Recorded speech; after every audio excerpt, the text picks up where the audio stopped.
दक्ष के 16 दामाद हैं, 16 बेटियां हैं, 16 दामाद हैं और सबके अलग अलग भाग रखे हुए हैं, लेकिन सती जी का कहीं भाग नहीं है। शंकर जी का कहीं भाग नहीं है। सती को क्रोध आया। एक माता जरूर उनसे मिली, लेकिन दक्ष ने मुंह फेर लिया सती को देख करके, और जहां जाने पर अपमान हो वहां जाना नहीं चाहिए। और शंकर जी का ऐसा अपमान देखकर सती जी के मन में भाव आया, इस यज्ञशाला में मेरे प्रवेश करने का मतलब क्या? जब मेरे स्वामी जी का कहीं भाग नहीं है। तो सती जी को क्रोध आया और क्रोध की अग्नि में जल करके सती जी नष्ट हो गई। बोलिए गोविंद भगवान की। अब बताओ, जिसके यहां से बुद्धि का प्रादुर्भाव होता है और वो सती जी अगस्त जी के यहां कथा श्रवण नहीं की, क्या परिणाम हुआ?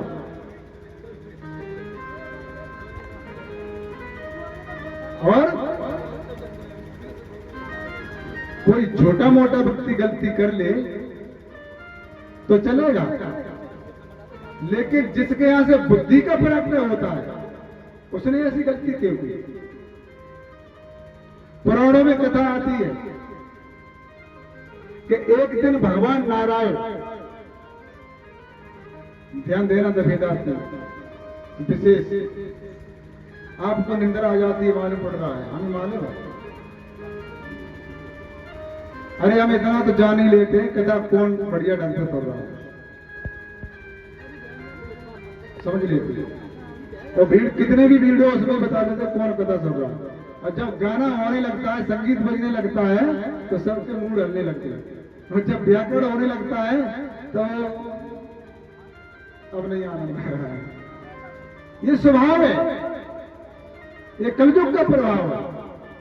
और कथा के समय पर ये समझो फोन बच जाए तुम्हारा, बात फोन से होने लगे, ये कलयुग का प्रभाव गारंटी के साथ। ये कलयुग का ही प्रतीक है, इसलिए सुझाव रखो, जो कुछ भी कान में बात पड़े ये समझो अमृतमयी बात कान में पड़ रही हो, कल्याणकारी हो।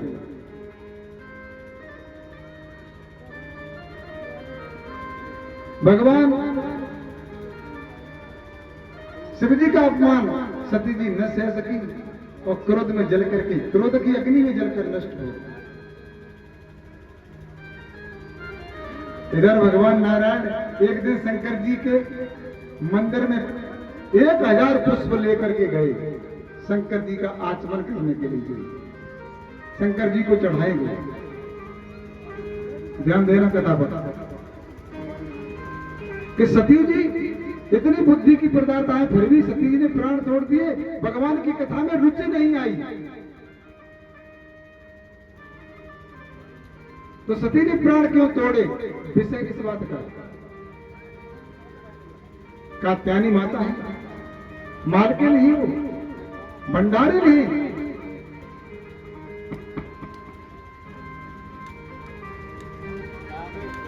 999 पुष्प भगवान नारायण ने शंकर जी के चरणों में समर्पण कर दिए, और एक पुष्प वहीं से कहीं गायब हो गया। और नारायण भगवान तो रोने लगे, ये क्या हुआ? 1000 पुष्प शिव के चरणों में समर्पण करने के लिए मैं आया और 999 एक कहां चला गया? बेचैन हो गए भगवान नारायण। तो भगवान नारायण ने सोचा कि कमल के पुष्प 999 हैं, तो कमल वाले नेत्र भी हैं, हम अपनी एक नेत्र निकाल करके शिव के चरणों में समर्पण कर देता हूं। और जैसे ही भगवान नारायण अपना नेत्र समर्पण करने के लिए अपना निकालने लगे नेत्र, भगवान शिव ने आकर हाथ पकड़ दिया। प्रभु ये क्या कर रहे हो? एक हजारों फल आपके स्वीकार है, पर ऐसा मत करो प्रभु।